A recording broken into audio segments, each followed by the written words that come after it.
Everyone, we plus you classes में आप सभी का स्वागत है। आई होप आप लोग सभी ठीक होंगे और अपनी तैयारी अच्छे से कर रहे होंगे। तो आज हम अपनी एचएससी फार्मेसी सीरीज जो चली हुई है हमारी, तो उसमें जो हमारे एक्ट्स थे फार्मेसी के, जैसे drug and cosmetic act, poison acts, या जो रूल थे और शेड्यूल थे, तो उसके पार्ट 2 की क्लास अब स्टार्ट करते हैं। तो जिन बच्चों ने अभी तक चैनल को सब्सक्राइब नहीं किया, प्लीज़ चैनल को सब्सक्राइब करें। तो चलिए आज की क्लास स्टार्ट करते हैं। तो सबसे पहले हम देखेंगे कि जो जो इम्पोर्टेंट्स हमारे जो एक्ट थे, जो जो आने की संभावनाएं हैं या जो मोस्टली ज़्यादा पूछे गए हैं। ये नहीं कि हम सारे को कवर करेंगे, हम सिर्फ उस सिलेबस को कवर कर रहे हैं जो हमारे एग्ज़ाम पॉइंट ऑफ व्यू से बेस्ट बनता है। तो सबसे पहले आता है हमारा drug and cosmetic act. Act जो है बच्चों को पास हुआ था 1940 और रूल इन 1945, और जो फोर्स यानी लागू हो गया था ये 4 मार्च 1948 को। सेकंड हम देखते हैं narcotic drug and psychotropic substance, NDPSC का एक्ट। तो act passed in 1985, comes into force in 14 November 1985। Next है हमारा ओपीएम एक्ट। ओपीएम एक्ट जो है वो 1857 और 1878 में। फिर आता है हमारा डेंजरस ड्रग एक्ट जो कि 1930 में आता है। फिर आता है डेंजरस ड्रग रूल्स जो 1957 में आते हैं। ये सभी जो मोस्ट इम्पोर्टेंट जो हमारे एक्ट थे उनके बारे में है। एक बार थोड़ा थ्योरेटिकल, फिर इससे रिलेटेड सारे एमसीक्यू प्री वाई क्यू हैं, इसके साथ ही करेंगे हम। तो थोड़ा ध्यान देना एक बार, क्योंकि इन्हीं से क्वेश्चन बन रहे हैं। जितने भी जो भी शेड्यूल्स वगैरह हैं, सारे शेड्यूल भी पढ़ेंगे हम इसी क्लास में। Medical and toilet preparation act. Act passed in 1955, rule passed in 1956, came into force in 1 April 1957। फिर आता है drug and magic remedies act, यानी एक आपका drug and cosmetic act, poison act, drug and magic remedies act. ये सबसे ज़्यादा पूछे जाने वाले एक्ट हैं, जिनसे क्वेश्चन सबसे ज़्यादा बनते हैं हमारे। तो ड्रग और मैजिक रेमेडी एक्ट जो है, एक्ट पास होता है 1954 में, केम इनटू फोर्स 1 अप्रैल 1955, और रूल अमेंडमेंट होते हैं 1963 के। नेक्स्ट है हमारा पॉइजन एक्ट। पॉइजन एक्ट हमारा 3 सितंबर 1919 को होता है। फिर आता है हमारा एमटीपी एक्ट। तो एमटीपी एक्ट के अंडर एक्ट पास होता है 1971 में, रूल इन 1975 और रेगुलेशन इन 2003 में। नेक्स्ट आता है हमारा फैक्ट्रीज एक्ट। फैक्ट्री एक्ट के बारे में भी जो एक दो एग्ज़ाम हुए हैं 2-3 स्टेट के, या एनएफएल जो पानीपत का हुआ था, नेशनल फर्टिलाइजर लिमिटेड का, उसमें भी 2-3 जो क्वेश्चन थे वो हमारे फैक्ट्री एक्ट से रिलेटेड थे। तो act passed in 23 September 1948, came into force in 1st April 1949, amendment in 1950, 51, 54, 76। Next है शेड्यूल आ गए बच्चों। तो जो हमारे ड्रग एंड कॉस्मेटिक एक्ट है, तो उसके अंडर जो हम शेड्यूल पढ़ते हैं, तो काफ़ी सारे शेड्यूल्स हैं। तो आप लोगों इनको थोड़ा इजी वे में ट्राई करें याद करने की, क्योंकि शेड्यूल से सबसे मोस्ट क्वेश्चन बनते हैं। सबसे ज़्यादा क्वेश्चन हमारे शेड्यूल से ही आते हैं। तो हम एक बार सारे शेड्यूल्स को देख लेते हैं, फिर इनके क्वेश्चंस करेंगे। तो शेड्यूल ए के अंडर क्या आता है? शेड्यूल हमारे ए से लेकर वाई तक हैं, बीच में कुछ शेड्यूल्स के जो पार्ट हैं। तो शेड्यूल ए जो स्टार्टिंग है, शेड्यूल ए से अल्फ़ाबेट ए से स्टार्ट होता है। तो शेड्यूल ए में भी स्टार्टिंग ही है, यानी किसी भी लाइसेंस के लिए हम या रिन्यूअल के लिए जितने भी फॉर्म्स हमारे आते हैं, जो भी परफॉर्मा होते हैं, फार्म आते हैं जितने भी हमारे, वो शेड्यूल ए के अंडर आते हैं। तो ए से स्टार्टिंग होती है, किसी भी चीज़ को स्टार्ट करने से पहले आपको फॉर्म भरना अनिवार्य है। तो उसीलिए ए में हमारे फॉर्म आ गए सारे। तो थोड़ा इजी बना के याद करना इनको। बी, फॉर्म भरने के बाद आपको फीस लगती है। फॉर्म भरने के लिए सबसे पहले फीस पे करनी पड़ती है। तो बी में हमारे रेट आते हैं, rate of fees of test और analyst by the drug central drug laboratory और द गवर्नमेंट एनालिस्ट। तो बी में हमारी फीस आती है, रेट आते हैं। फिर आता है शेड्यूल सी। सी में क्या है बच्चों? सी में हमारे बायोलॉजिकल स्पेशल प्रोडक्ट आते हैं, जो उनकी सेल होगी, इंपोर्ट हो गए, डिस्ट्रीब्यूशन होगी, मैन्युफैक्चर हो गया। तो शेड्यूल सी के अंडर जो हमारे जितनी बायोलॉजिकल हैं प्रोडक्ट हैं, वो सारे शेड्यूल सी के अंदर आते हैं। और जो C1 है उसमें लिस्ट है, list of other special product whose import sale distribute and manufacture are governed by special provision. तो सी में तो बायोलॉजिकल आ गए, और C1 में जो स्पेशल प्रोविज़न होता है, जिन स्पेशल प्रोविज़न के अंडर जो गवर्नमेंट से लेनी पड़ती है उनकी, तो वो सारे आते इसमें भी बायोलॉजिकल प्रोडक्ट ही हैं। फिर आता है हमारा शेड्यूल डी। शेड्यूल डी के अंदर हम देखते हैं list of drug exempted from the provision of import of drugs. D से ड्रग को इम्पोर्ट जो होता है वो शेड्यूल डी के अंदर आता है। फिर आता हमारा ई में क्या होता है, जो पॉइजनस सब्सटेंस है ना हमारे, वो ई के अंदर आते हैं। और the poisonous substance under Ayurvedic and यूनानी सिस्टम ऑफ मेडिसिन, जो देसी जहर होते हैं ना हमारे, जितने आयुर्वेदिक और यूनानी के अंदर आते हैं वो सारे ई के अंदर आते हैं। फिर आता हमारा F1। एफ के बच्चों काफ़ी पार्ट हैं। तो एफ में जो पहला नंबर, एफ में आप ये करोगी, एफ जो है, एफ में सबसे पहले आते हैं ब्लड से रिलेटेड। एफ है हमारा ब्लड से रिलेटेड। तो ब्लड बैंक को खोलने के लिए जितनी स्पेस जगह की जरूरत होती है वो हमारी एफ के फर्स्ट पार्ट में आती है।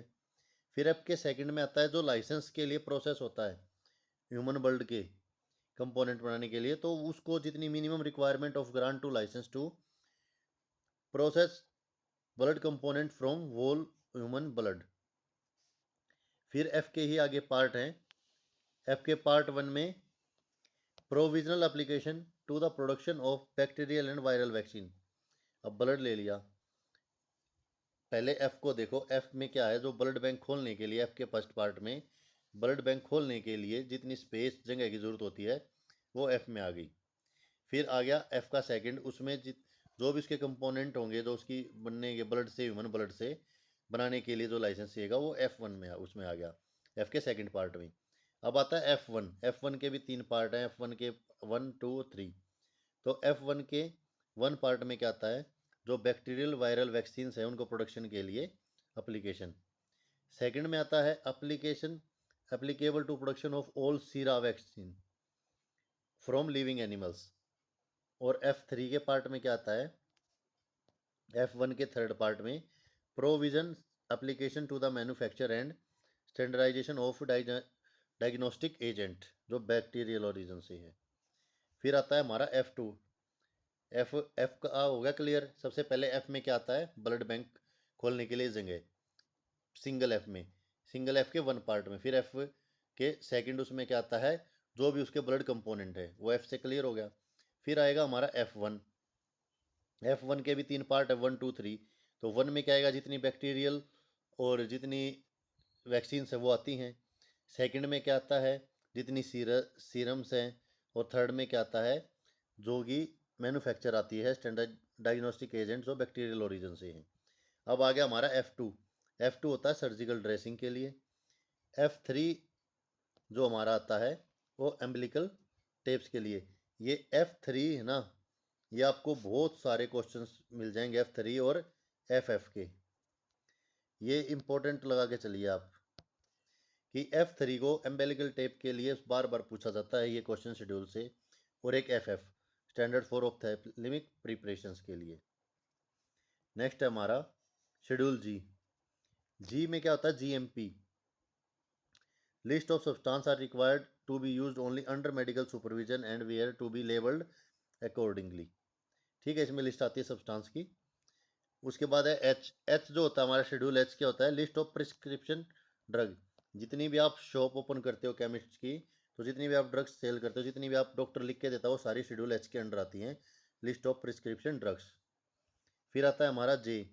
शेड्यूल जे में डिजीज और elements which a drug may not purport to prevent और क्योर। ठीक है।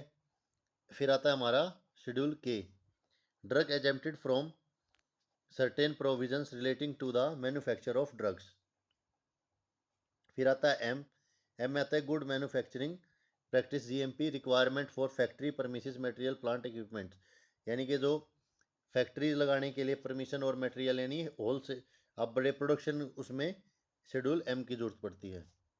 फिर M1 M2 M3 इसी के पार्ट हैं। तो M1 में आता है, सबसे पहले रिक्वायरमेंट होगी फैक्ट्री प्रीमिसेस की। तो उसमें होम्योपैथी प्रिपरेशंस के लिए जो requirement of the factory premises की for manufacture of homeopathy medicine preparation. M2 में आ जाती है मैन्युफैक्चर ऑफ कॉस्मेटिक। M3 में आ जाती है मेडिकल डिवाइसेस। फिर आता है N, list of minimum equipment for efficient running of a pharmacy. जब भी किसी फार्मेसी को चलाने के लिए जो मिनिमम इक्विपमेंट की जो एफिशिएंसी होती है, एफिशिएंट चाहिए होते हैं, लिस्ट होती है, वो सारी हमारी शेड्यूल N के अंडर आती है। फिर आता है schedule O, standard for disinfectant fluids.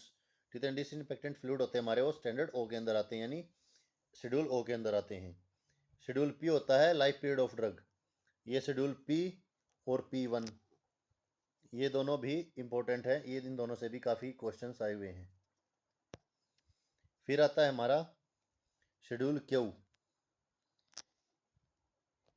Schedule Q के बच्चों पार्ट हैं।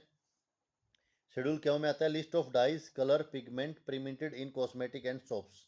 जो हमारे कॉस्मेटिक प्रोडक्ट और सोप्स में डाई और कलर और जो पिगमेंट यूज़ करते हैं प्रिमिटेड, तो वो सारे हमारे शेड्यूल Q के पार्ट 1 में आते हैं। और 2 में आते हैं list of colours permitted in shop. जितने साबुनों में हमारे यूज़ होते हैं कलर, वो पार्ट 2 में आते हैं। फिर आता है हमारा R standard of for condoms made of rubber latex intent for single use and other mechanical contraceptive. तो R जो स्टैंड करता है वो हमारा जो भी रबर्स के हम ये कॉन्ट्रासेप्टिव यूज करते हैं, जितने भी कॉन्ट्रासेप्टिव्स होते हैं जो सिंगल यूज़ के लिए होते हैं रबर्स के, वो शेड्यूल R के अंडर आते हैं। R1 होता है स्टैंडर्ड्स फॉर मेडिकल डिवाइस और शेड्यूल S होता है standard for cosmetic.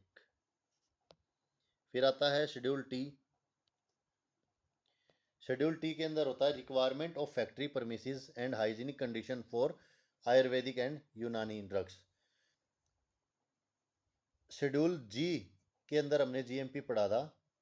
Schedule M के अंदर हमने GMP पढ़ा था, गुड मैन्युफैक्चरिंग प्रोसेस, जिसमें कि हम जितने भी M1 M2 थे, M1 में था होम्योपैथिक मेडिसिन के लिए, M2 में था उसके लिए जितनी फैक्ट्री परमिसेस, और T होता है फैक्ट्री परमिसेस आयुर्वेदिक के लिए। फिर आता है schedule U, particular to be shown in manufacturing raw material and analytical record of drug. फिर आता है U1, particulars to be shown in manufacturing raw material and analytical record for of cosmetics. जो cosmetic में raw material और analytic use होता है उसके लिए। फिर आता है हमारा schedule V, standard for patent और प्रोप्राइटरी मेडिसिन्स। फिर आता है schedule W, list of drug which are to be marketed under generic name only. यानी जितनी जेनरिक नेम के साथ मेडिसिन आती है वो शेड्यूल W में आती हैं। फिर आता है हमारा schedule X, list of drug whose import, manufacture and sale, labelling and packaging are governed by special provision. तो शेड्यूल X के अंदर हमारा क्या आता है कि जितनी भी मैन्युफैक्चर होती है, इंपोर्ट होती है, सेल होती हैं, जो कि स्पेशल प्रोविजन के साथ आती हैं, वो सारी लिस्ट X में आती हैं। फिर आता है हमारा schedule Y, requirement and guideline on clinical trial for import and manufacture of new drug. जो भी न्यू ड्रग यानी बनाई जाएगी या इम्पोर्ट करवाई जाएगी, तो वो सारी आती है शेड्यूल Y के अंडर। तो ये थे बच्चों हमारे शेड्यूल्स। अब करते हैं इनके MCQs, जितने प्रीवियस ईयर क्वेश्चंस हैं और चीज़ें हैं। तो अब ध्यान से एक बार जितने आपने देखा है। Which schedule contain different type of forms in drug and cosmetic act 1945? Schedule B, C, D या A? तो इन्होंने क्या पूछा है कि which schedule contain different type of forms पूछा है। तो फॉर्म कब सबसे पहले क्या पढ़ा था हमने कि जो फार्म है सबसे पहली चीज़ है, तो सबसे पहली चीज़ अल्फ़ाबेट A से स्टार्ट होती है, तो शेड्यूल A के अंडर आता है। थोड़ा इजी करके रिलेट करके पढ़ोगे तो बहुत आसान है ये, वरना याद करने में बहुत दिक्कत आती है इनको। सेकंड है which schedule gives information about fees of for test. सबसे पहले फॉर्म भरेंगे, फॉर्म के लिए क्या लगेगी, फीस। तो सबसे बाद में क्या होता था कि फीस किस में आती है, सेकंड नंबर पे क्या आता है, सेकंड नंबर पे फीस आती है, सेकंड नंबर पे शेड्यूल B। तो इसका आंसर हो जाएगा शेड्यूल B। पूरा क्वेश्चन पढ़ने की भी वो नहीं है आपको। नेक्स्ट है biological and biotechnological product are include in. तो जो बायोलॉजिकल प्रोडक्ट थे वो किस चीज़ में आते थे, सबसे पहले फॉर्म फिल किया था शेड्यूल ए के अंडर, फिर फीस की बात हुई थी शेड्यूल बी के अंदर, फिर बायोलॉजिकल प्रोडक्ट स्टार्ट हुए थे शेड्यूल सी और C1 के अंदर। ठीक है, नेक्स्ट क्वेश्चन है schedule C and C1 of drug and cosmetic act deal with. C और C1 अभी हमने ऊपर पढ़ा है, किस चीज़ के लिए डील करते हैं? List of biological and special product के लिए। मैनेजमेंट ऑफ होल ये चीज़ें नहीं है, आंसर ये हमारा राइट हो जाएगा। नेक्स्ट है which one of the following comes under the schedule C of the drug and cosmetic act. तो शेड्यूल सी के अंडर क्या आता है? Biological product. नेक्स्ट क्वेश्चन है schedule D in drug and cosmetic act refer to.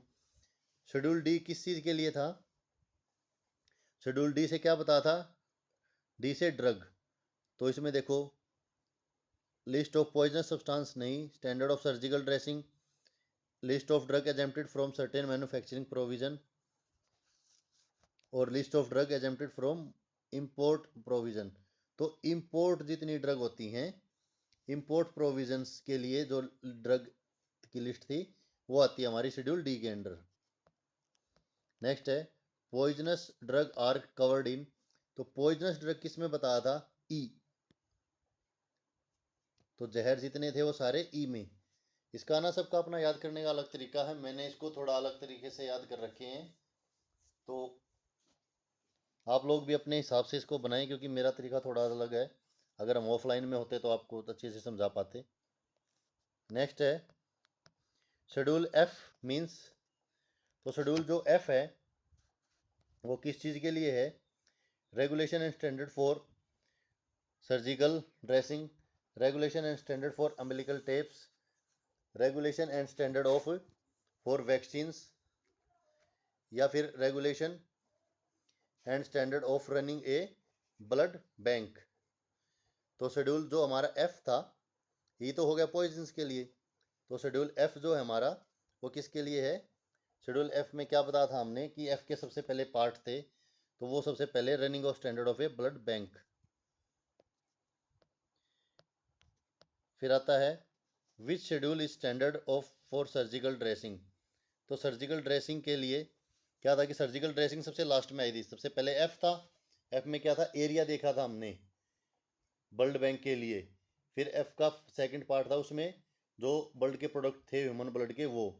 फिर F1 जितने भी से वो थे हमारे वैक्सीन्स थी। F2 में जो सीरम्स थे, F3 में क्या था? जो सर्जिकल ड्रेसिंग और वो थे। तो शेड्यूल F3।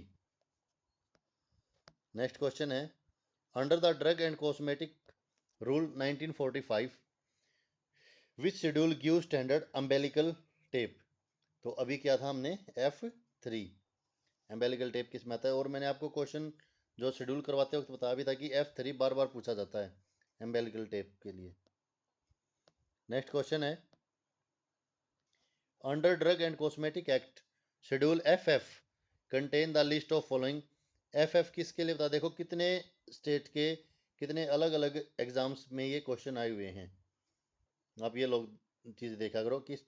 मैंने ये बताया था कि एफ एम्बेलिकल टेप के बारे में पूछा जाता है और FF के बारे में पूछा जाता है। तो FF क्या था? Standard for ophthalmic preparation.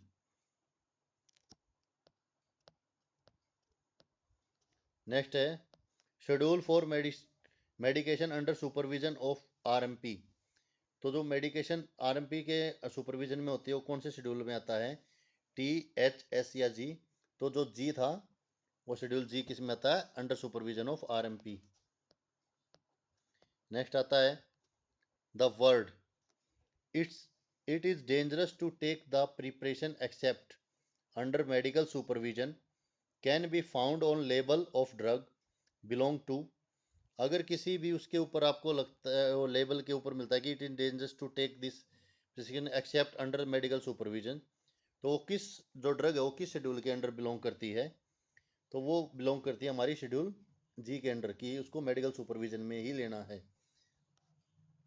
अभी आपको मैं एक चीज़ और बताऊंगा कि जो लेवल होता है ना, लेवल के ऊपर भी आपको देखना कि जो शेड्यूल H की ड्रग है उनके लिए क्या सिंबल होते हैं, शेड्यूल X के लिए क्या सिंबल होते हैं, शेड्यूल G के लिए क्या सिंबल होते हैं। Prescription drug are given under which schedule of drug and cosmetic rule. तो जो प्रिस्क्राइब्ड ड्रग होती हैं, आपको पता था ना कि जितनी भी हम जब शॉप खोलते हैं तो जितनी भी हम ड्रग रख सकते हैं वो सारी प्रिस्क्राइब्ड ड्रग की लिस्ट होती है, तो होती है हमारी शेड्यूल एच के अंडर। नेक्स्ट है which of the following drug must be sold by retailer only after producing a preparation bye A registered medical practitioner. तो जब भी कोई जो भी आरएमपी है या कोई डॉक्टर हमें लिख के देता है जो दवाइयाँ, तो किस शेड्यूल के अंडर आती है, वो शेड्यूल एच के अंडर आती हैं। नेक्स्ट है list of diseases and element which a drug may not purport to prevent or cure may claim to prevent or cure under the drug and cosmetic rule is given under। कि कोई भी एक list होती है disease और elements की जो कि एक ड्रग को बताती है कि क्योर और मेक क्लेम टू प्रिवेंट और क्योर अंडर द ड्रग किसके अंडर आती है, ड्रग एंड कॉस्मेटिक, तो ये आती है हमारा शेड्यूल जे के अंडर। नेक्स्ट है good laboratory practice and requirement of premises and equipment is specified in. तो जो गुड लेबोरेटरी की प्रैक्टिस और रिक्वायरमेंट होती है प्रीमिसेस की, वो किसके अंडर आती है, शेड्यूल एम, एन, L1 या M1, तो वो आती है हमारी L1 के अंडर। L से लेबोरेटरी, L से schedule L। In the drug and cosmetic act the schedule relating to GMP। GMP मैंने अभी आपको बता था कि GMP जिसमें हम होलसेल या जो गुड मैन्युफैक्चरिंग करेंगे तो वो शेड्यूल M के अंडर आते हैं। The schedule for good manufacturing practice GMP and required a factory premises of manufacturing of belonging to। तो अभी बताया था कि जिसमें भी आपको GMP का जिक्र मिल जाए, जैसे मैंने क्या याद कर रखा है कि GMP गुड मैन्युफैक्चरिंग प्रैक्टिस, तो M बीच में, G में तो था ही नहीं, तो M से GMP। नेक्स्ट है which of the following schedule of the drug and cosmetic rules refer to requirement of a pharmacy. तो किसके अंडर आता है कि schedule of drug and cosmetic जो फार्मेसी के लिए, तो schedule M, schedule N,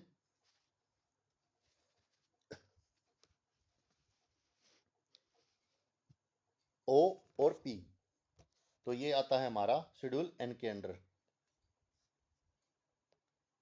next question है a modern drug store should fulfil all minimum requirement as specified in the drug and cosmetic act 1940 and rule 1945। तो किसके अंदर आता है जो हमारे एक मिनिमम स्टोर को चलाने की, मिनिमम कम से कम, तो फिर शेड्यूल एन के अंडर आते हैं ये सारी चीज़ें। एन को ऐसे याद करो आपकी नया स्टोर खोलना आपने, तो नए स्टोर में जो जो चीज़ें कम से कम चाहिएंगी वो शेड्यूल एन के अंडर आती है, एन से नया store. Schedule O is related to, schedule O किस चीज़ के लिए होता है, standard of ophthalmic preparation, ophthalmic preparation के लिए क्या था, FF। ये याद रखना आप लोग, ये बार बार आते हैं। और स्टैंडर्ड फॉर डिसइंफेक्टेंट फ्लूइड, तो डिसइंफेक्टेंट फ्लूइड के लिए शेड्यूल ओ होता है, तो हमारा आंसर बी हो जाएगा। नेक्स्ट क्वेश्चन है schedule P of drug and cosmetic act refer to. जो शेड्यूल पी था, वो शेड्यूल पी किसके लिए था, लाइफ पीरियड। शेड्यूल पी होता है लाइफ पीरियड के लिए।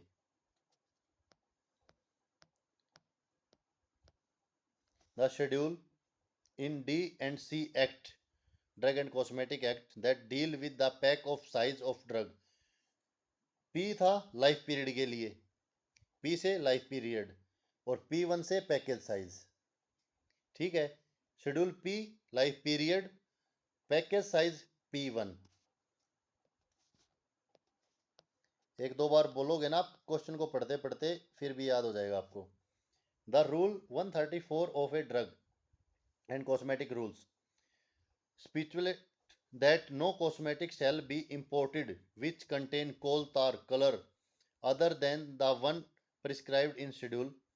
तो किसके अंदर आता है, जो कलर डाई वगैरह थी हमारी, तो हमारी जितनी भी कलर थे, डाई थे, जो सोप्स के कलर थे, वो सारे क्यू के अंडर आते हैं। नेक्स्ट है schedule R of drug and cosmetic act deals with, जो शेड्यूल आर है वो किससे डील करता है?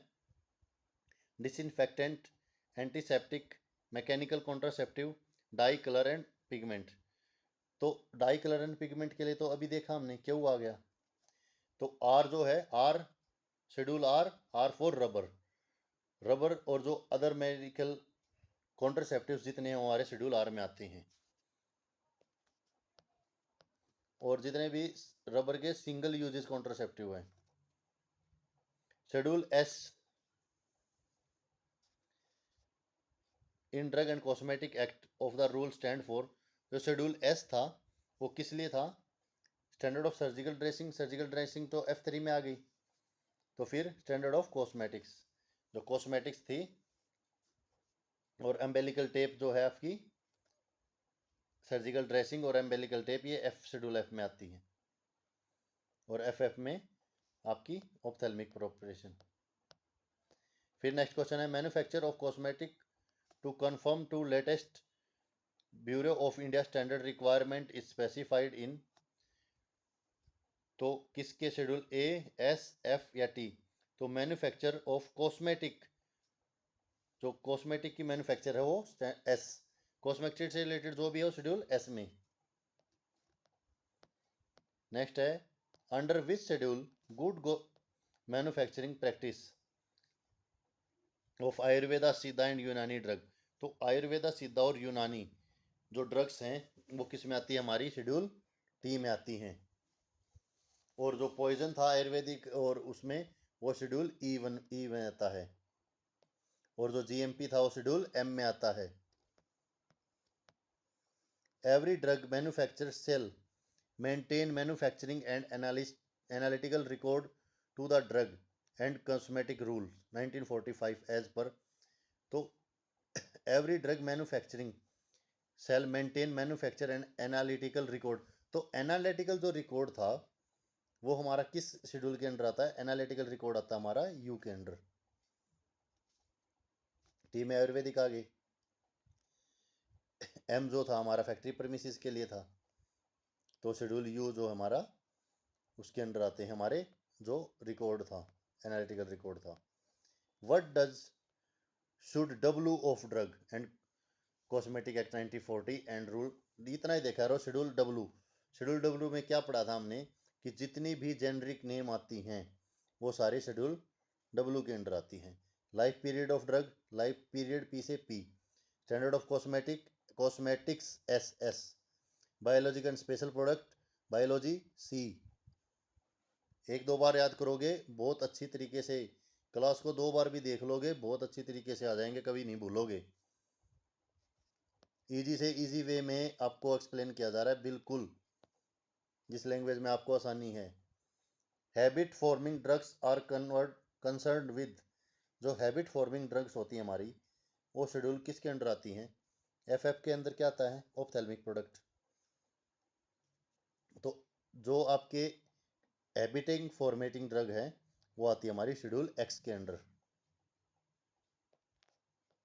नेक्स्ट है, list of narcotic drug and psychotropic substance are listed in, तो जो नारकोटिक ड्रग हैं और साइकोट्रोपिक सब्सटेंस हैं वो किसके अंडर आते हैं हमारे? अभी बताया था, नारकोटिक और साइकोट्रोपिक सब्सटेंस की ही लत लगती है, तो वो किसके अंदर आते हैं हमारे? ओपियम वगैरह और ये सारी चीज़ें ये आती है हमारे शेड्यूल एक्स के अंडर। नेक्स्ट है, the schedule in drug and cosmetic act that deal with requirement and guideline the clinical trial import and manufacture of new drug. आपको मैंने क्या बताया था कि न्यू ड्रग, सबसे लास्ट में न्यू ड्रग की बात होती है, तो शेड्यूल वाई के अंडर जो हमारी न्यू ड्रग आती है। नेक्स्ट है, आइब्यूब्रूफिन टैबलेट बिलोंग टू शेड्यूल, तब आइब्यूब्रूफिन क्या है? आइब्यूब्रूफिन जो हमारी टैबलेट थी वो किसके अंडर करती है? वो हमारी शेड्यूल एच के अंडर करती है, जो कि प्रिस्क्राइब ड्रग में आती है। नेक्स्ट है, which of the following is a schedule x drug, x में कौन सी ड्रग आएगी जिसकी हमें हैबिचुअल हो गए हम, जो कि साइकोट्रोपिक या नार्कोटिक ड्रग होगी, तो इसमें कौन सी है? कीटामीन। नेक्स्ट है, which of the following is a schedule G drug, तो शेड्यूल जी में कौन सी ड्रग आती हैं? Heparin, labetalol HCl, barbiturate acid its salt and derivative, hydantoin its salt its derivative and its their salt. तो जो हमारी हाइड्रोटोनिन है तो ये हमारी आती है शेड्यूल जी के अंडर। नेक्स्ट है the drug clofazimine comes under schedule. तो क्लोजाफिमिन जो हमारी किसके अंडर आती है? वो आती है हमारी शेड्यूल एच के अंडर। नेक्स्ट है example of schedule C drug. तो शेड्यूल सी ड्रग का जो एग्जाम्पल है, शेड्यूल सी में जो टॉनिक्स, सिरा, तो हमारे सिरा जो होते हैं वो शेड्यूल सी के अंडर आती हैं। Digitalis belong to schedule. तो डिजिटैलिस जो हमारी वो किस शेड्यूल के अंडर बिलोंग करती है? तो डिजिटैलिस हमारी बिलोंग करती है शेड्यूल एच के अंडर। नेक्स्ट है example of schedule x drug is. तो शेड्यूल एक्स जो ड्रग है इसके एग्जाम्पल क्या है जिसके हम हैबिचुअल हो सकते हैं? तो एम्फेटामिन जो है हमारी शेड्यूल एक्स ड्रग है। नेक्स्ट क्वेश्चन देखते हैं।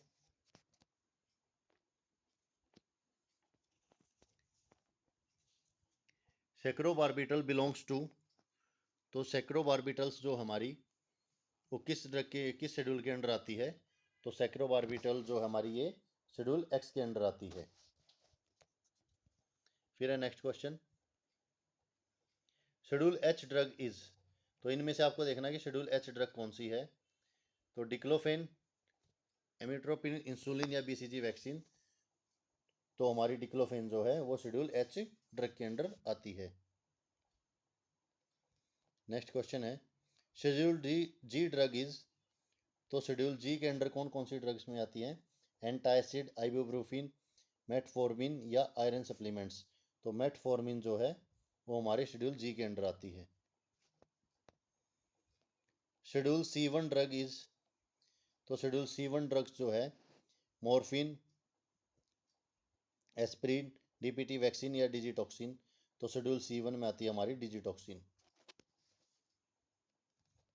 नेक्स्ट है as per the drug and cosmetic act 1940 if a drug is not labelled in prescribed manner it is a. अगर कोई ड्रग जो है प्रिस्क्राइब्ड मैनर में लेबल्ड नहीं है तो क्या मानी जाएगा? वो सुपीरियस ड्रग मानी जाएगी, substandard drug, adulterant drug या मिस ब्रांडेड ड्रग। तो उसको हम मिस ब्रांडेड ड्रग की कैटेगरी में मानते हैं।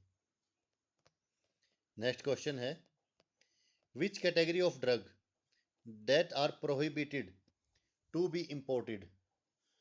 तो जो कौन सी ड्रग है, कौन सी कैटेगरी ड्रग है जो कि प्रोहिबिटेड है इंपोर्ट के लिए? शेड्यूल एच ड्रग, यूनानी ड्रग, मिस ब्रांडेड ड्रग या टॉयलेट प्रिपरेशंस।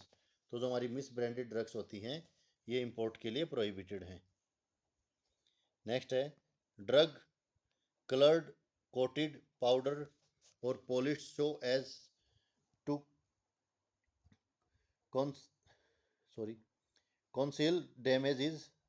तो जो ड्रग के कलर होते हैं या कोटिंग होती है या पाउडर्ड होते हैं या पॉलिश्ड जो उनकी होती है वो कंसील और डैमेज हो जाती है तो वो सुपीरियस ड्रग होती हैं, मिस ब्रांडेड ड्रग होती हैं, अडल्ट्रेंट होती हैं या न्यू ड्रग होती हैं। तो वो हमारी मिस ब्रांडेड ड्रग में जाती हैं। नेक्स्ट क्वेश्चन है if a drug contains any harmful और toxic substance which may render its injurious to health is called is adulterant drug, spurious drug, misbranded drug, not of standard quality drug. तो वो हमारी होती है adulterant drugs.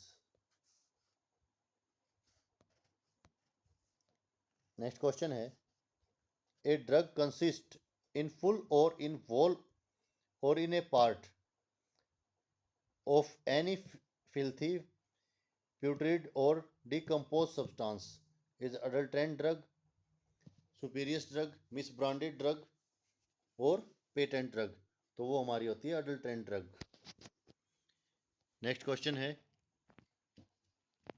If the product has been substituted wholly or partially by another drug substance is known as superior drug, misbranded drug, adulterant drug या poisonous drug, तो वो होती है हमारी सुपीरियस ड्रग। नेक्स्ट क्वेश्चन है, spurious drugs are limitations, substitutes, resembles drugs या all of the above. तो spurious drugs जो होती हैं वो ऑल ऑफ द अबव हमारा राइट आंसर हो जाएगा। नेक्स्ट क्वेश्चन है, what should be called the drug if it is an imitation of another drug according to drug and cosmetic act. तो उसको हम क्या कहेंगे, तो उसको हम कहेंगे सुपीरियस ड्रग। नेक्स्ट क्वेश्चन है, व्हाट इज इन सेक्शन 33 तो सेक्शन 33 में क्या आता है, सुपीरियस ड्रग आती हैं, मिस ब्रांडेड ड्रग आती है, अडल्ट्रेंट ड्रग आती हैं या हमारी प्योरिटी ड्रग आती हैं। तो उसमें हमारी अडल्ट्रेंट ड्रग्स आती हैं। नेक्स्ट है, misbranded drugs belongs to which section of drug and cosmetic act. तो मिस ब्रांडेड जो ड्रग होती है हमारी वो सेक्शन 33E के अंडर आती हैं। नेक्स्ट है, the application for the issue of a permit import small quantity of drug for personal use is made to the licence authority in. तो किस लाइसेंस अथॉरिटी किस एप्लीकेशन के अंडर लेगी उसको, तो वो आता है हमारा फॉर्म 12A के under.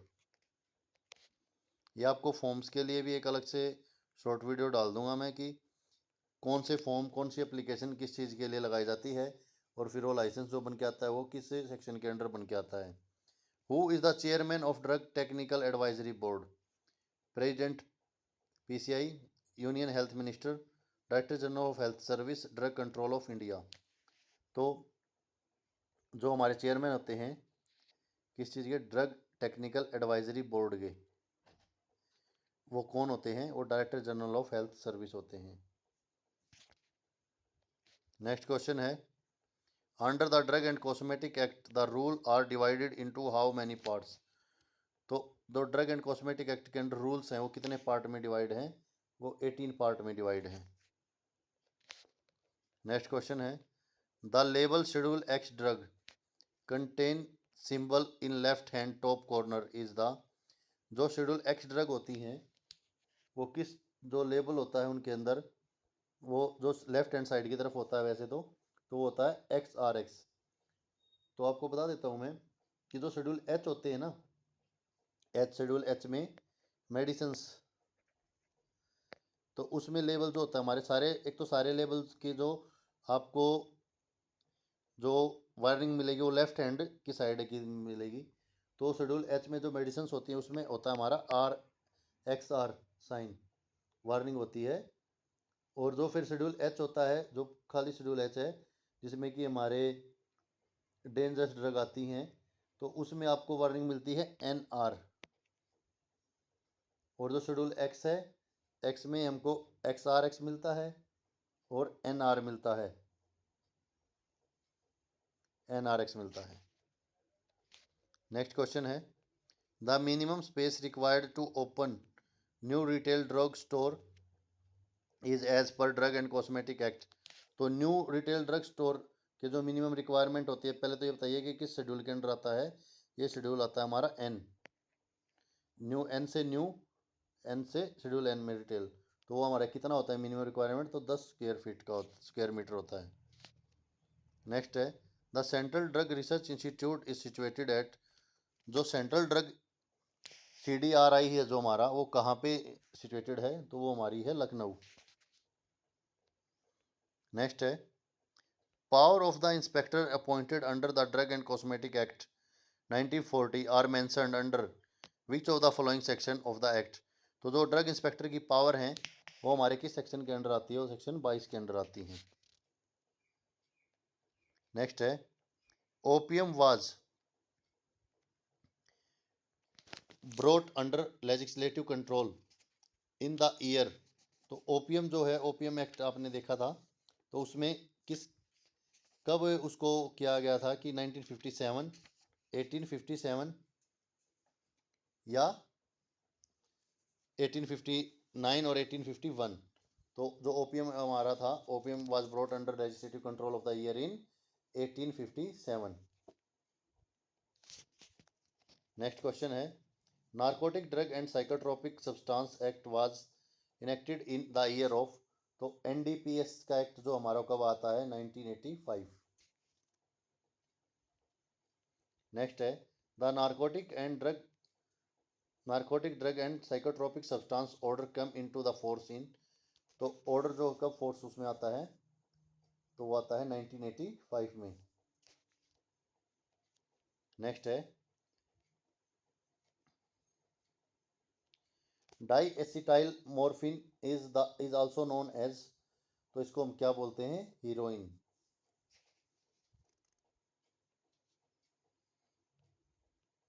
Coca opium and hemp come under, तो जो कोका ओपियम और हेम्प है वो किसके अंडर आते हैं, डेंजरस ड्रग एक्ट के अंडर आते हैं, poison act, drug and cosmetic act, या नन ऑफ दी अबव, तो ये हमारे डेंजरस ड्रग एक्ट के अंडर आते हैं। नेक्स्ट है drug classified under narcotic drugs and psychotropic agent include all except ephedrine, cocaine, heroin, hashish, तो एफेड्रिन को छोड़ के ये सारे उसके अंडर आते हैं। Coca opium and hemp come under which act, तो अभी आपको बताया था ये किस में आते हैं, narcotic and psychotropic substance act के अंदर आते हैं। नेक्स्ट है एग्जाम्पल ऑफ नारकोटिक ड्रग, तो नारकोटिक ड्रग का एग्जाम्पल क्या इनमें से, cannabis leave without tops, coca leaf without एंजोनिस, पॉपी सीड, तो इनमें से कोई भी नहीं है बच्चों, ये सारे हमारे जो हैं ओपीएम एक्ट के अंदर वो होते हैं। Which of the following is a psychotropic substance, psychotropic substance कौन सा इनमें से, mazindol, methyprylon, pentazocine, all of the above, तो इसमें हमारी जो सभी के सभी ये हैं साइकोट्रोपिक सब्सटेंसेस हैं। Government opium factory is situated at, तो जो गवर्नमेंट ओपियम फैक्ट्री है वो कहाँ सिचुएटेड है, तो वो हमारी सिचुएटेड है गाजीपुर में, और सीडीआई की कहाँ है, Lucknow, central drug laboratory institute. Offence committed under NDPS act 1985 shall be triable by the special court consisted under the act where the punishment is more than 5 year, more than 2 year, more than 3 year, या more than 1 year, तो OPM NDPS act में है जो more than 3 year है। Example of narcotic drug is, तो narcotic drug के example क्या है इनमें से, कोर्सिन, ओपियम, कैरेमल, सिप्रोफ्लॉक्सिन, तो ओपियम जो हमारा नारकोटिक ड्रग का एग्जाम्पल है। नेक्स्ट है as per the definition in the narcotic drug and psychotropic substance act 1985 medicinal hemp is also known as, तो मेडिसिनल हेम्प को हम और क्या बोलते हैं, medicinal opium, medicinal calotropis, medicinal poppy, medicinal cannabis, तो मेडिसिनल हेम्प को हम बोलते हैं मेडिसिनल कैनाबिस। नेक्स्ट है district opium officer appoints one cultivator as drug inspector, narcotic commissioner, numberdar, executive commissioner, तो जो नंबरदार होता है हम उसको डिस्ट्रिक्ट ऑफिसर अपॉइंट करता है एक बार के कल्टीवेशन के लिए। According to NDPS act 1985 cultivating coca plants और gathering any portion of coca plant is termed as production, लिटिक ट्रैफिक, या प्रिपरेशन, या मैन्युफैक्चर, तो ये आता है लिलिस्ट ट्रैफिक में। नेक्स्ट क्वेश्चन है opium derivatives are per the narcotic drug and psychotropic substance act are, जो ओपियम डेरिवेटिव्स होते हैं वो कौन, मॉर्फिन, कोडेन और थेबिन, यही होते हैं हमारे।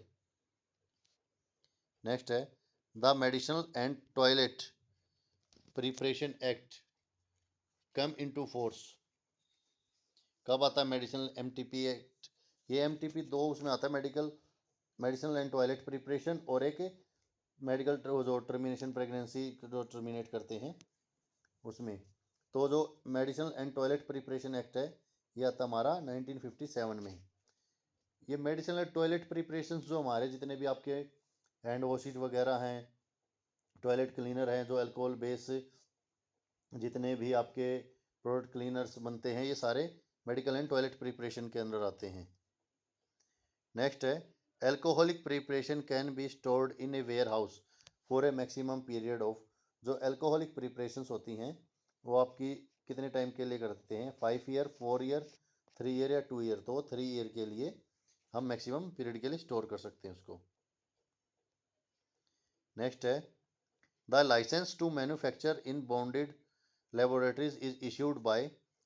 तो कौन लाइसेंस करता है, drug controller, excise commissioner, excise officer या एक्साइज इंस्पेक्टर। तो एक्साइज कमिश्नर जो है वो लाइसेंस इशू करते हैं।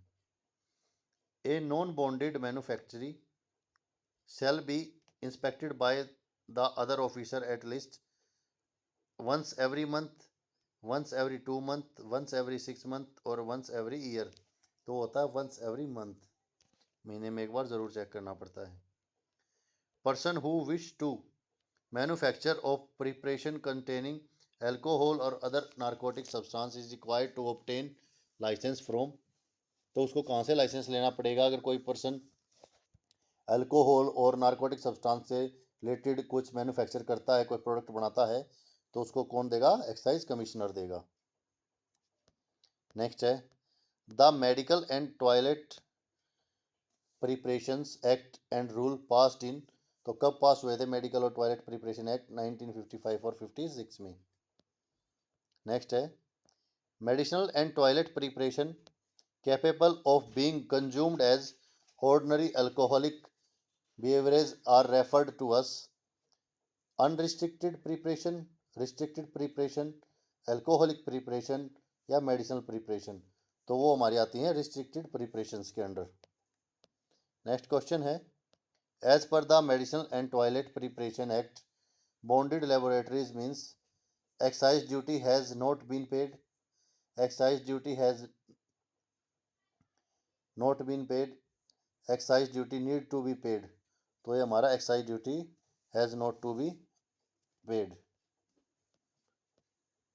नेक्स्ट है schedule attach to the medicinal and toilet substance preparation act 1955 given detail of medicinal preparation allopathic containing alcohol और narcotic, medicinal preparation of allopathic, Ayurvedic, Unani and other indigenous, description of dutiable goods medicinal toilet preparation with their rate of duty, या description of dutiable good medicinal and toilet preparation containing alcohol और narcotic with their rate of duty.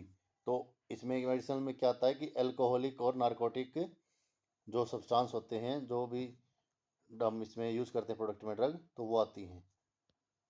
Next question है issuing of alcoholic preparation from the bonded laboratory can be taken out by manufacture by making an application to. तो किसको application दे के उसे issue करवाता है alcoholic preparation को, तो वो एक्साइज ऑफिसर से। लाइसेंस एक्साइज कमिश्नर देता है। नेक्स्ट है drug and magic remedies act was passed in. तो ये drug and magic remedies act भी बहुत इंपॉर्टेंट है बच्चों। ये कब हुआ था, 1954 में। और ये रनिंग में कब था, 1955 में। फोर्स में कब आता, 1955 में। The drug and magic remedies act comes into force, लो क्वेश्चन ही आ गया। तो ये फोर्स में कब आता, 1 अप्रैल 1955 में। नेक्स्ट क्वेश्चन है in which year were drug and magic remedies act and rule framed. तो रूल कब बने थे और कब इसके जो वो हुआ था, तो 1954 और 1955, 1954 और 55 में। नेक्स्ट क्वेश्चन है the act which control the advertisement of certain drug, the drug and magic remedies act 1955, यही हमारा राइट आंसर हो जाएगा। जो एडवर्टाइजमेंट रोकते हैं वो कौन है, वो drug and magic remedies act. यानी कि जैसे ड्रग और मैजिक रेमेडीज एक्ट में क्या आता है बच्चों, मेनली आपको बता दें, जितने भी आप ये बसेज या बस स्टैंड पे उन पे देखते हैं ना पोस्टर लगे हुए कि एक खुराक में जड़ से ख़त्म, ये चमत्कारी दवाएं, फलानी चीज़ें। तो ये जितने भी आपके एडवर्टाइजमेंट ऐसी होती हैं जो आपको यानी जादू की तरह लगती है कि चुटकी बजाते ही ठीक, तो वो सारे हमारे drug and magic remedies act के अंडर आते हैं। यानी उनको आप ड्रग एंड मेडिकल रेमेडीज के अंडर ही उनके ऊपर एक्शन लिया जा सकता है। The advertisement of drug mentioned in schedule prohibited, bona fide, permitted और एग्जेम्प्टेड। तो ये प्रोहिबिटेड होती है advertisement. Next, whoever contravenes any of the provision of the Drug and Magic Remedies Act 1954 in punishable up the maximum imprisonment of, तो कितनी है, ज़्यादा से ज़्यादा 1 साल की सज़ा होती है इसके अंदर। नेक्स्ट है, the schedule of drug and magic remedies act 1954 includes which of the following diseases, तो dropsy, diabetes, bright diseases, all of the above, तो ये सारी होती हैं। As per the drug and magic remedies act 1954 which of the following disease disorder of condition can not be claim to be cured, goitre, ganglion या glaucoma, तो ये सभी जो है इसके अंदर हम क्लेम नहीं कर सकते। Publication of the advertisements is prohibited that refer to the use of any drug for treatment of cancer, plague, tuberculosis, all of the above, तो all of the above। यानी आप टीबी, कैंसर को जड़ से ख़त्म नहीं कर सकते एक टीके में, यह ऐसी ऐड लगाना आपका गैर कानूनी है। Cure for blindness is an example of the following advertisement, prohibited, तो ये प्रोहिबिटेड है ये भी। विच one of the following act regulate the objectionable advertisement, तो कौन सा एक्ट है जो ऑब्जेक्शनेबल एडवर्टाइजमेंट के लिए बनाए रखा है, तो वो होता हमारा drug and magic remedies act. Next है तिलिस्मन, मंत्राज एंड कवच, जो ये आपके ये भी आते हैं ना, जो बंगाली बाबा के आपको देखने को मिलते हैं बसों में या ट्रेन में या कहीं पब्लिक उसमें, कि मनचा ये मिलेगा, ये होगा एक उसमें, तो ये सारी चीज़ें मैजिक रेमेडीज एक्ट के अंडर आती हैं। फिर है the poison act extend to whole of India but is not applicable to, जो सारी पॉइजन एक्ट है जो हमारा वो हर जगह है, सिवाय किस कौन सी स्टेट को छोड़ के, तो वो हमारा आता है जम्मू और कश्मीर को छोड़ के, क्योंकि JNK में जो ये हमारे रूल लागू नहीं है। तो नेक्स्ट क्वेश्चन क्या है, नेक्स्ट क्वेश्चन है, a substance deemed to be poisonous as categorised in the poison act 1990, तो पॉइजन एक्ट का हमारा 1990 list B is arsenic, potassium cyanide, carbolic acid या एकोनिन, तो कार्बोलिक एसिड जो है हमारा राइट आंसर हो जाएगा इसका। नेक्स्ट क्वेश्चन है, as per medical termination of pregnancy act passed in 1971 on advice of one doctor the abortion of terminally ill foetus was allowed, ये MTP एक्ट के अंडर आता है हमारा 1971 में, जो MTP एक्ट आता है तो वो अलाउड करता है कितने वीक के लिए, कितने वीक का यानी आपका फीटस होना चाहिए, जो कि 1970 जो हमारा MTP एक्ट है उसके अंडर आता है, तो 12 वीक की pregnancy, 20 weeks, 22 weeks of pregnancy या 24 वीक्स ऑफ प्रेगनेंसी, तो वो होती है हमारी 12 वीक्स प्रेगनेंसी के लिए। नेक्स्ट क्वेश्चन है, the registered medical practitioner may terminate A pregnancy if it does not exceed, तो जो एक रजिस्टर्ड मेडिकल प्रैक्टिशनर है वो टर्मिनेट कर सकता है प्रेगनेंसी को, बट वो क्या नहीं, किससे ज़्यादा नहीं होनी चाहिए, 8 वीक से ज़्यादा, 9 वीक से ज़्यादा या 12, तो 12 वीक से ज़्यादा नहीं होनी चाहिए। नेक्स्ट है, the poison act was passed on, तो पॉइजन एक्ट कब पास हुआ था हमारा 3 सितंबर 1919 में। नेक्स्ट है, unlawful sale of any poison in India is punishable with impression up to 3 months और फाइन ऑफ 500 रुपीज़ बोथ, तो यही हमारा राइट आंसर हो जाएगा।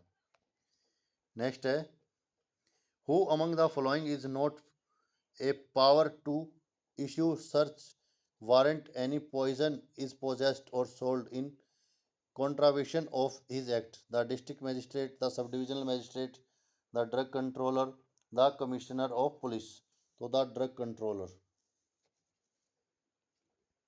नेक्स्ट है। तो आज के लिए इतने ही, क्लास यहीं पे ख़त्म करते हैं कि जो हमारे जितने भी एक्ट थे वो सभी एक्ट आपके मोस्टली पूरे हो चुके हैं। अब नेक्स्ट या तो एनाटमी पे क्लास स्टार्ट करते हैं या फिर हम आपकी कोलॉजी स्टार्ट करते हैं। तो जिस बच्चे को भी अगर कोई प्रॉब्लम है, कोई इश्यू है, तो प्लीज़ कमेंट करके बताएं, और क्लास कैसी लगी प्लीज़ ये भी बताएं कमेंट करके। और प्लीज़ चैनल को सब्सक्राइब और वीडियो को लाइक शेयर ज़रूर किया कीजिए, क्योंकि अभी बहुत सारे बच्चों के पास लिंक नहीं पहुंचते हैं। और जितने बच्चे देख रहे हैं वो प्लीज़ चैनल को सब्सक्राइब ज़रूर करें, क्योंकि आप लोग वो बच्चे ज़्यादा देख रहे हैं जिन्होंने चैनल को अभी तक सब्सक्राइब नहीं किया है। और अपनी तैयारी पर फोकस करो, ये मत देखो कि हमारा नंबर आएगा नहीं आएगा। जिसने भी सीटी क्लियर कर रखा है इन एनी कैटेगरी, और वो डिप्लोमा इन फार्मेसी है उसके पास 2023 तक का, और 2023 में के बाद का भी अभी क्लियर हो जाएगा गजट आते ही, तो उन सभी बच्चों का ज़रूर से ज़रूर नंबर आएगा। किसी के 50 हैं, 52 हैं, 55 है, ये टेंशन छोड़ दो, पहले पढ़ाई पे ध्यान दो। क्योंकि पिछली बार 48 से 45 से लेके 48 से लेके 55 तक सभी का नंबर आ गया था। ठीक है, और पोस्ट बहुत कम थी। तो बार बार इन मैसेजों पे ध्यान ना दो कि क्या है क्या है। मैसेज ऐसे करो कि किस टॉपिक पे वीडियो बनाएं, कौन से टॉपिक के एमसीक्यू लेके आऊँ मैं आपके लिए। ठीक है, थैंक यू। और प्लीज़ चैनल को सब्सक्राइब करें। कल मिलते हैं नेक्स्ट क्लास के साथ।